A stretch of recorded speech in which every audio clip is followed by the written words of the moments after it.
बिस्मिल्लाहिर्रहमानिर्रहीम। अल्लाहुम्मा सल्ली अला मुहम्मदिन नबील उम्मी व अला आलिहि वसल्लम तस्लीमा।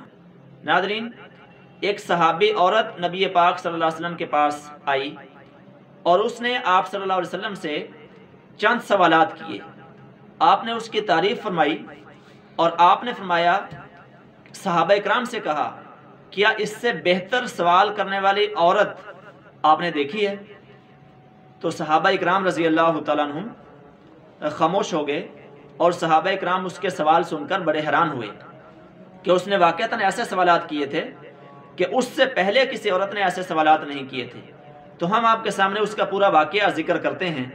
हज़रत अस्मा रज़ी अल्लाह तआला अन्हा, ये अंसारी सहाबियाँ हैं, हुज़ूर सल्लल्लाहु अलैहि वसल्लम के पास आईं और अर्ज़ किया कि या रसूल अल्लाह, मेरे माँ बाप आप पर कुर्बान, मैं मुसलमान औरतों की तरफ से कासिद बनकर आपके पास आई हूँ और बेशक अल्लाह ताला ने आपको मर्दों और औरतों दोनों की तरफ नबी बनाकर भेजा है, इसलिए हम औरतों की जमात आप पर ईमान लाई और अल्लाह की ज़ात पर ईमान लाई।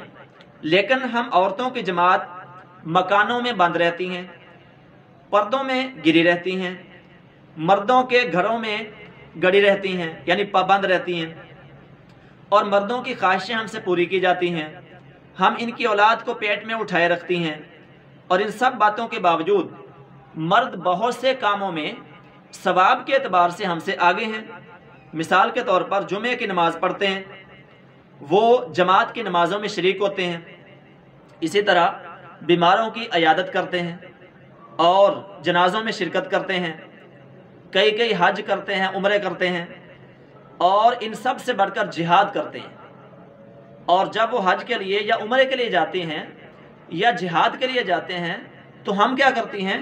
हम इनके मालों की हिफाजत करती हैं, उनके लिए कपड़े बुनती हैं, क्योंकि उस ज़माने में औरतें घरों में कपड़े बुना करती थी और उनकी औलाद को पालती हैं। आगे सवाल ये किया कि क्या हम सवाब में उनकी शरीक नहीं? हुज़ूर सल्लल्लाहु अलैहि वसल्लम ने यह सुनकर सहाबा की तरफ मुतवज्जे हुए और इरशाद फरमाया कि तुमने दीन के बारे में इस औरत से बेहतर सवाल करने वाले की औरत सुनी? सहाबा रज़ी अल्लाह अन्हुम ने अर्ज़ किया कि या रसूल अल्लाह, हम तो ख्याल भी नहीं कर सकते थे कि एक औरत भी ऐसा सवाल कर सकती है। आपने भी, सहाबा ने भी तारीफ़ फरमाई।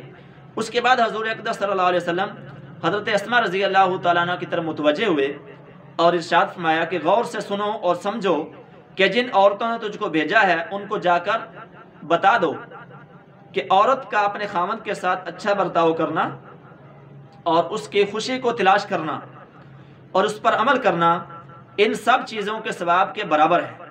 यानी जो आमाल मर्द करते हैं उन्हीं आमाल के बराबर उनको भी अजर मिलेगा।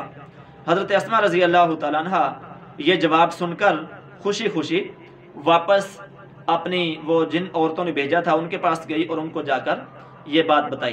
तो चुनाचे आज की औरतें अगर मर्दों के हकूक़ अदा करती हैं तो मर्द जो हैं वो जमात के साथ नमाज़ पढ़ते हैं, मर्द हज के लिए जाते हैं, मर्द उम्रे के लिए जाते हैं, या मर्द और बड़े बड़े नेकी के काम करते हैं जिनमें औरतें शरीक नहीं हो सकती, तो औरतों को उनमें शिरकत का सवाब मिलेगा। क्योंकि जैसे किसी ने क्या खूब कहा है कि कोई भी बड़ा आदमी किसी मजबूत और वो बाअखलाक औरत के कंधों पर हाथ रखकर ही बड़ा बना है। यानी अगर किसी के कोई बड़ा बना है तो उसके पीछे किसी ना किसी औरत की मेहनत ज़रूर होती है। जैसा कि हिंदुस्तान के एक बहुत बड़े बुज़ुर्ग, उनके बारे में आता है हज़रत निज़ामुद्दीन औलिया या मोइनुद्दीन चिश्ती अजमेरी रहमतुल्लाह अलैह, मैंने किसी किताब में पढ़ा इनका जिक्र। तो वो उनके हाथ पर 90,000 लोगों ने तौबा की एक सफ़र के अंदर। तो उन्होंने आकर अपनी वालदा को बताया तो उसने कहा कि ये आपकी मेहनत नहीं है, बल्कि इसमें मेरी वो मेहनत भी शामिल है कि मैंने एक मरतबा भी आपको बेवुज़ू दूध नहीं पिलाया।